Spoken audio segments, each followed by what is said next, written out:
Assalamualaikum warahmatullahi wabarakatuh. Selamat siang, shalom, Om Swastiastu, Namo Buddhaya, salam kebajikan untuk kita semua.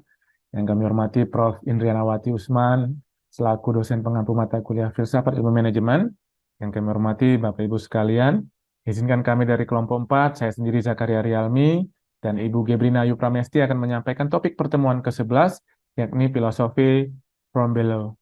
Diambil dari tulisan Johnson et al. Tahun 2000 dan didasarkan pada latar belakang bagaimana penulis menggambarkan keresahannya. Philosophers have hitherto only interpreted the world in various ways. The point is to change it. Jadi sampai saat ini filsuf hanya mencoba untuk menginterpretasi dunia dengan berbagai cara, tetapi belum sampai kepada intinya, yaitu the point is to change it. Jadi salah satu tugas penting dari filsuf kritis adalah untuk mengembangkan, menganalisa pemahaman yang kita miliki dan kaitannya dengan dunia praksis atau praktek. Salah satu caranya adalah dengan memahami hubungan sosial dan basis pekerjaan melalui perspektif dari kekuatan atau power, dominasi atau domination, dan resistance atau perlawanan. Chapter ini nanti akan menggali lebih dalam terkait dengan dunia manajemen dan filosofi organisasi dari sudut pandang subaltern. Nah, ini yang cukup menarik. Filosofi from below ini akan mengambil paradigma dari subaltern, yaitu populasi yang secara sosial, politis, geografis ditundukkan oleh suatu kelompok yang menguasai mereka. Di-arrange, diatur dengan kondisi yang syarat dengan kekuasaan, tidak hanya di masyarakat, tetapi juga di organisasi dan pekerjaan. Semua hal dalam chapter ini berangkat dari teori konflik antar kelas yang disampaikan oleh Marx. Kemudian timbul pertanyaan besar, apakah memang Marx ini bertentangan dengan filsafat? Karena kalau kita lihat memang terjadi dikotomi yang disampaikan oleh Marx dalam tulisannya 11 Theses of Forbach, yakni antara filsafat, yaitu act of interpreting the world, tindakan untuk menginterpretasi dunia, dan teori social and activism, yaitu bagaimana the changings of the world, perubahan dunia, dan study of how it can be changed, bagaimana dunia ini bisa diubah. Nah, kemudian Marx menawarkan satu entry point terkait dengan pemahaman filsafat dari bawah, ya, di mana perspektif yang lain tidak terlalu fokus dengan konflik antar kelas, tetapi mereka lebih cenderung untuk mengembangkan satu pendekatan yang didasarkan pada identitas. Contohnya, filsuf feminis yang selalu mengingatkan bahwa perspektif laki-laki yang diwakili oleh filsafat tradisional selalu sebagai referensi, sementara posisi perempuan di posisi yang berlawanan, sehingga melahirkan istilah male-centric pada saat itu. Nah, yang lain yang lebih menarik dari pendekatan ini adalah nanti dalam perkembangannya chapter akan menekankan filsafat yang diwakili oleh subjek yang termarginalisasi, seperti tadi perempuan, queer, yang dalam dictionary itu digambarkan sebagai orang-orang yang aneh, ya, kemudian orang-orang dengan kategori non kulit putih, dengan harapan akan memberikan informasi dari beberapa strands. Kalau di kamus itu strands itu adalah helai, tetapi saya lebih senang menggunakan istilah trend saja ya, karena lebih cocok dibandingkan dengan penggunaan kata helai, ya, dan memberikan pilihan untuk memeriksa bagaimana agensi dari filsafat dikembalikan kepada subjek yang sampai sekarang terbatas pada bayang-bayang teori ilmu sosial pada umumnya dan teori manajemen secara khusus. Strength yang pertama adalah the philosophy of class conflict. Konflik antar kelas disampaikan oleh Marx yang secara fundamental sejalan dengan pandangan realism sebagai konstruksi sosial. Kemudian pendekatan Marxis selalu reflektif secara ontologi, epistemologi dinamis, dan secara metodologinya heterodoks.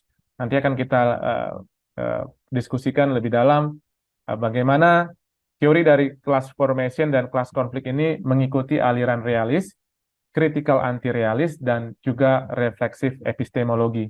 Dan perlu kita garis bawahi bahwa Marxis secara fundamental adalah anti-positivis.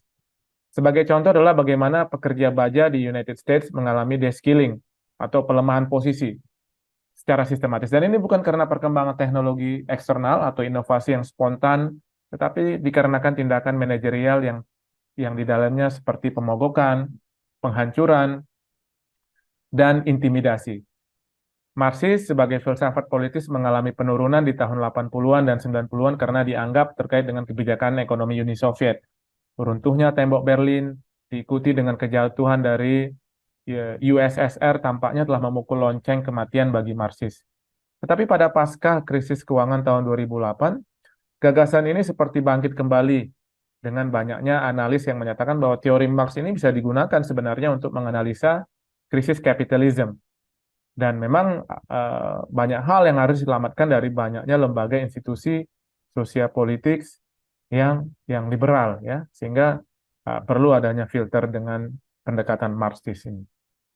Dibutuhkan adanya filosofi Marxis yang baru yang menekankan unsur kemanusiaan, kemudian welas asih, dan dibingkai dengan anti-positivisme. Trends yang berikutnya adalah changing the subject, ya, the case of feminist philosophy. Ide terkait dengan kesetaraan gender merupakan isu lama, ya, bahkan sama tuanya dengan pemikiran politis. Tetapi ironisnya, terminologi feminism sering dikaitkan kalau dalam bahasa aslinya itu is credited dengan laki-laki, lebih diuntungkan gender laki-laki. Istilah feminisme lahir di pertengahan abad ke-19 oleh seorang filsuf Prancis bernama Charles Fourier. Kendati isu ini sudah ada sebelumnya dan disuarakan oleh perempuan pada abad ke-18, gelombang kedua dari teori feminisme ini muncul pada abad ke-20 oleh Simone de Beauvoir dengan konten yang disampaikan, "One is born, but rather becomes a woman." Teori feminisme menekankan dan menyuarakan secara radikal bahwa perempuan juga manusia. Hal ini didasarkan pada adanya pengecualian perempuan dari eselon kekuasaan dan kekuasaan yang tidak representatif, tidak etis, dan tidak dapat dipertahankan. Isu lebih penting yang disampaikan bahwa dalam pembicaraan netral sekalipun, konstruk selalu menggunakan laki-laki sebagai referensi atau male referensial. Dalam konteks dari ilmu organisasional, pembicaraan terkait dengan kepemimpinan, inovasi, strategi haruslah bebas dari isu gender. Kondisi saat ini perempuan masih berjuang untuk mendapatkan kesetaraan di dunia kerja. Women in management. Nah, ini last trends yang selanjutnya dari philosophy from below. Kemudian post-coloniality is a case of critical constructivism. Pada intinya, kolonialisme adalah bagian dari eksploitasi. Hal ini disampaikan oleh Lord Thomas Macaulay lebih dari 200 tahun yang lalu. Pernyataan ini merujuk kepada penjajahan Inggris di India dan adanya arahan agar pemerintah Inggris memiliki manner dengan penciptaan British Educational Policy in India dalam bukunya A Minute on Indian Education. Pernyataan ini yang kemudian juga memberikan dampak signifikan terhadap realitas, yaitu mendasari kerangka kerja dari berbagai perubahan pada sistem pendidikan di India dan menjadikan masyarakat menjadi lebih governable dan understandable oleh elit kolonial. Kemudian yang kedua dampaknya adalah menciptakan class of persons, Indian in blood and color but English in taste. Jadi artinya walaupun darahnya darah India, tetapi rasanya harusnya tetap taste in English. Memberikan pengertian bahwa orang-orang India boleh berbeda darah dan warna, tetapi harus tetap merasa menjadi orang Inggris. Kebanyakan kolonialisme berakhir setelah Perang Dunia Kedua, tetapi epistemologi dari decolonialization semakin sulit untuk dipahami. Banyak negara jajahan, bekas negara jajahan yang kemudian masuk ke dalam tatanan neokolonialisme di mana negara bekas penjajah tetap memegang kartu ekonomi dan politik dalam permainan yang curang. Kebijakan kolonialisme seakan muncul kembali dibalut dengan istilah kebijakan pembangunan atau development policy dan kiasan modernisasi dan arrangement dari third world ya. Strand yang berikutnya adalah Orientalism. Teori Orientalism ini berasal dari dunia barat ya, dan Oriental itu sendiri adalah timur. Sebagai alternatif dari istilah naif, rakus, kekejaman yang eksotis dan irasional. Barat melihat timur sebagai institusi yang dilegitimasi untuk berurusan. Jadi mereka secara legal, secara official dan secara legitimasi diperbolehkan untuk berurusan, membuat pernyataan, memiliki otorisasi untuk mengajarkan, menyelesaikan, dan mengatur, dan dapat dikatakan bahwa Orientalism adalah gaya Barat untuk mendominasi, menstrukturisasi, dan memiliki otoritas atas Timur. Nah, ini adalah istilah Orientalism. Selanjutnya adalah hybridity, yaitu teori atau konsep yang diperkenalkan oleh Baba, diikuti oleh Stuart Hall dan Nestro Garcia Canslini. Sebuah konsep yang dikaitkan dengan sebuah negara yang tidak memiliki budaya, kemudian mengadopsi budaya yang dibawa oleh pengalaman penjajahan. Baba menunjukkan bagaimana negara yang dijajah dengan adanya hibriditas memberikan ruang kepada penjajah, dan bagaimana hibriditas ini memberikan kecemasan dengan adanya hierarki atau pemeringkatan yang dilakukan oleh penjajah. Hybriditas diberlakukan dengan mimikri atau peniruan dengan bentuk diberlakukannya ritual dari kekuasaan kolonial dengan sentuhan native ya, atau penduduk asli. Hybriditas sangat terkait dengan isu ras, nasionalisme, dan kelas yang diwariskan oleh penjajah kepada koloninya. Tren berikutnya adalah strategic essentialism. Di tahun 1988, sebuah artikel kontroversial disampaikan oleh Gayatri Spivak yang berjudul Can the Subaltern Speak? Sebuah kritik atas produksi pengetahuan Eropa kepada semua dunia yang lain, dan secara khusus mengenalkan istilah Eurocentrism dan menjadikan ide Barat sebagai tujuan dan prinsip dari universalitas itu sendiri. Kontribusi dari Spivak adalah dengan adanya essentialism, yakni mengurangi realitas keberagaman dan ketidaksetaraan kepada beberapa esensi kebenaran atau essential of truth. Karena hal ini menjadi sesuatu yang berbahaya dari sisi progresif dan kebebasan berpolitik, atensi yang berlebihan terhadap perbedaan akan mendasari pergerakan politik dari beberapa kalangan seperti kaum perempuan sebagai pihak yang menentang adanya status quo. Strategic essentialism dapat dipergunakan oleh subaltern sebagai strategi yang dipahami sebagai keterbatasan skop yang diberikan dari bahaya permanen dalam esensialitas. Yang tren selanjutnya adalah Neo-Gramscian philosophy atau subaltern studies. Pada tahun 1982, sebuah grup yang terdiri dari ahli sejarah dari India dan Inggris menghasilkan beberapa seri dan volume dengan judul Subaltern Studies, yang kemudian mengembangkan konsep yang pernah dikeluarkan oleh Antonio Gramsci, yaitu seorang yang penganut Marxis. Sebuah pendekatan yang menekankan perlu adanya gerakan sosial di masyarakat untuk menentang struktur kekuasaan dan melaksanakan perubahan sosial. Fokus dari pendekatan ini adalah bagaimana subaltern menyuarakan apa yang ingin disampaikan untuk menentang status quo yang terjadi pasca kolonialisme, termasuk di dalamnya adalah perkembangan kapitalisme yang sedemikian masif. Tren berikutnya adalah an exemplar of critical realism atau political society. Chatterjee mempublikasikan sebuah buku yang berjudul Politics of the Governed, yang menjadi sarana kritik atas nasionalisme di India yang tidak mampu untuk mengakomodir beberapa subjek dan bahkan masih berada di luar civil society. Chatterjee melihat bahwa institusi masyarakat sipil tidak lebih sebagai asosiasi tertutup dari grup elit yang modern. Diasingkan dari kehidupan masyarakat yang lebih luas, memiliki batas dalam kantong kebebasan sipil dan hukum rasional. Tren berikutnya adalah reflexive ontology, the case of critical transnationalism. Transnasionalisme atau transnasional berubah menjadi teori sosial dan dapat dilihat sebagai upaya untuk atau sebagai tendensi untuk memuja negara, bangsa sebagai satu-satunya unit analisis yang valid. Tidak hanya negara bangsa merupakan satu konstruk baru yang idealnya menjadi entitas yang bebas yang dibayangkan sebelumnya, tetapi menjadi kapitalisme global yang secara efektif merusak stabilitas baik dalam hal teritorial dan budaya. Efek kumulatif dari berbagai bentuk komunikasi yang baru dan jejaring, kecepatan, perkembangan kapital global telah memunculkan pengaturan dari organisasi yang baru dan meningkatnya hibriditas dan fluid identitas. Tidak seperti analisa globalisasi dan transnasional yang lain yang selalu membanggakan satu dengan yang lain, pendekatan dalam chapter ini adalah pendekatan kritis dari transnasional adalah isu globalisasi dan kaitannya dengan labor atau pekerja. Mang tahun 2002 memberikan pandangan bahwa era baru globalisasi mewakili Great Transformation yang kedua, sejalan dengan garis yang digunakan oleh revolusi industri. Mang juga berpendapat terdapat dua elemen dari transformasi terkait dengan pekerja, deterritorialization, yang menjelaskan adanya tendensi dari kapital untuk membebaskan diri dari batasan geografis, serta Brazilianization, ya, tendensi yang menciptakan dikotomi first world dan menyebarluaskan atau spread up the third world. Dan seperti yang terlihat terjadi peningkatan dari ekonomi pekerja di negara-negara kaya atau first world dan berbanding terbalik dengan adanya eksploitasi dari multinational capital terhadap tenaga kerja dari negara-negara third world yang murah.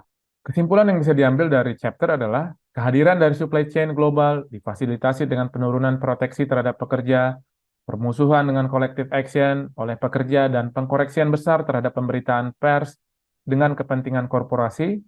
Hal ini telah memunculkan New World Order yang berseberangan dengan ide dari kesetaraan, kepercayaan, dan pertumbuhan sebagai jawaban dari permasalahan ekonomi dunia. Bahkan jika itu menghasilkan ketidaksetaraan melalui sumber daya alam, dan semua upaya untuk paradigma ini secara mendasar ilegal dan terikat pada peninggalan akan kegagalan masa lalu seperti komunisme.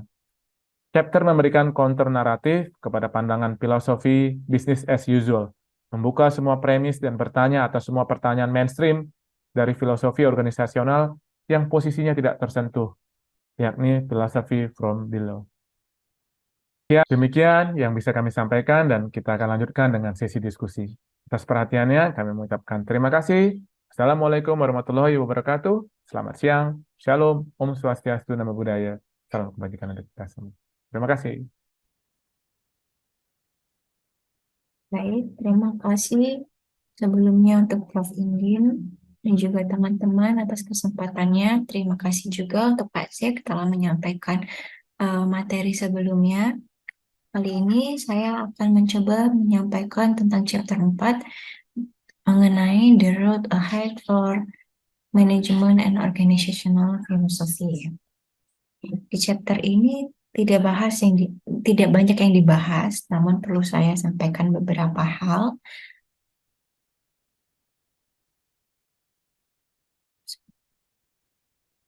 Di mana di chapter ini direview sedikit mengenai chapter 1 hingga chapter 3.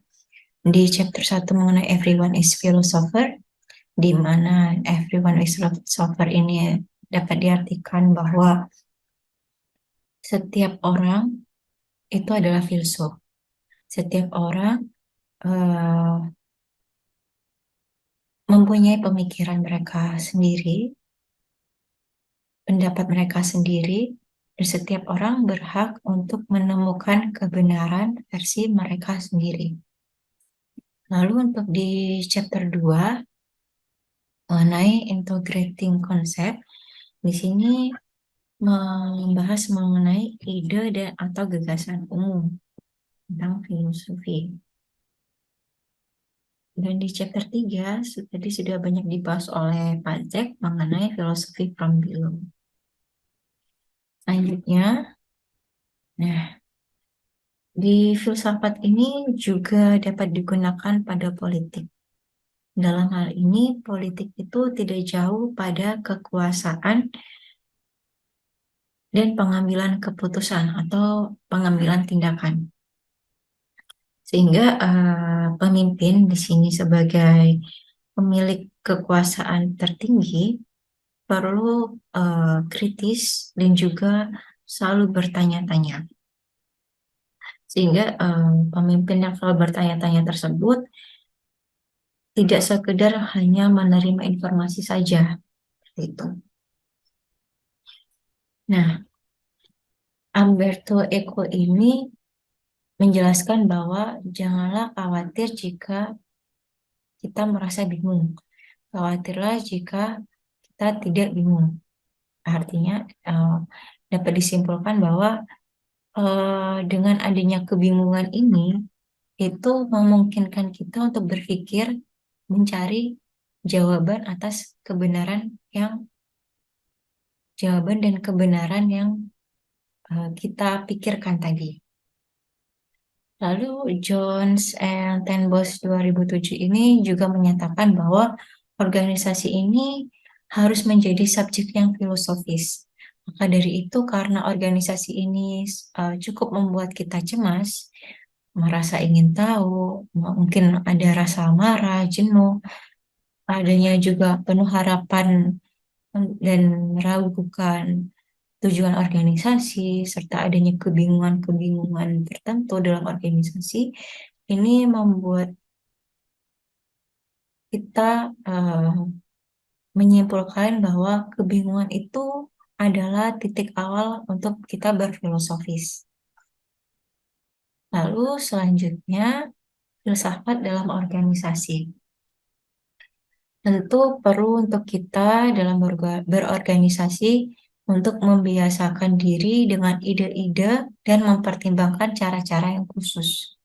Hal ini dapat diartikan bahwa seseorang tersebut itu telah memasukkan filsafat ke dalam karya teoritisnya. Maka dapat menciptakan sebuah konsep teoritis. Nah, filsafat ini juga dapat membantu dalam dunia organisasi. Memasukkan ilmu filsafat dalam pekerjaan itu sama seperti halnya seorang peneliti untuk menganalisis ide kerja atau konsep pemikirannya itu tadi. Sehingga kita perlu menghidupkan rasa ingin tahu kita agar dapat menyediakan cara untuk menganalisis dan juga mengkritik rencana dari aktivitas kerja perusahaan atau aktivitas kerja organisasi. Nah, peran-peran dalam organisasi serta kepemimpinan ini sudah banyak dipelajari. Namun, kepemimpinan perlu menerima berbagai kritik dari wawasan filosofis kita. Maka dari itu, dengan adanya kritik-kritik tersebut, diharapkan dapat melatar belakangi setiap gagasan dan juga pemikiran pemimpin. Sehingga pemimpin ini dapat mencari suatu jawaban berdasarkan kritik-kritik dan latar belakang gagasan tersebut. Lalu selanjutnya, filsafat dalam manajemen. Manajemen ini kita ketahui bahwa manajemen ini adalah sebuah disiplin ilmu. Banyak disiplin ilmu yang masuk dalam manajemen. Mungkin yang kita kenal itu sebagai SDM, ada juga strategik, ada juga tentang supply chain dan marketing. Nah, dari semua disiplin ilmu tersebut tentu memiliki pola pikir yang berbeda-beda dan menyediakan banyak jalan untuk analisis filosofisnya. Jalan untuk analisanya itu juga akan berbeda-beda. Nah, untuk mencari jawaban yang masuk akal dan menemukan kebenaran, itu perlu ada bantuan analisis statistik. Hal itu guna untuk mendukung pengambilan keputusan dari banyaknya informasi yang didapat dari disiplin-disiplin ilmu yang ada pada organisasi itu tersebut, pada organisasi itu sendiri, dan juga pada manajemen itu sendiri. Maka dapat disimpulkan bahwa di chapter ini disimpulkan bahwa mungkin dengan adanya kebingungan dapat menjadi titik awal untuk kita berfilosofis. Lalu untuk menghidupkan rasa ingin tahu itu dapat dimulai dari menganalisis dan mengkritik rencana aktivitas kinerja perusahaan. Nah, analisis statistik ini itu juga diperlukan untuk agar mempermudah untuk pengambilan keputusan. Mungkin itu saja dari kami, itu saja dari saya. Terima kasih sebanyak-banyaknya. Terima kasih sebelumnya. Eh, untuk jika ada diskusi mungkin dari teman-teman dipersilakan. Dari saya dan Pak Jack, sekian. Wassalamualaikum warahmatullahi wabarakatuh.